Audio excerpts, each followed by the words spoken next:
To bridge the physical world with digital, moving beyond simply designing aesthetically pleasing places and into creating spaces that are functional for social media platforms. The concept of social design as a new architectural sector is a very powerful move. This new sector will be a blend of architecture, game design, and social media strategy.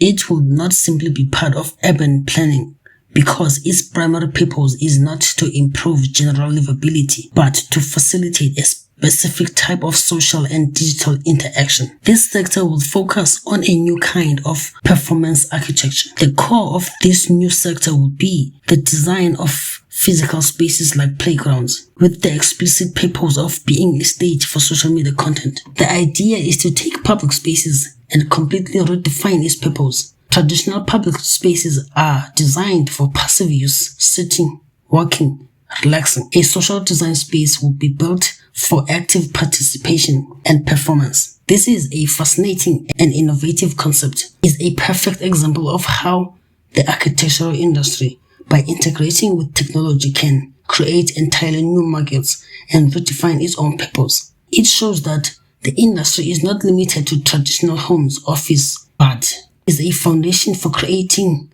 the physical infrastructure, in this case, social interaction.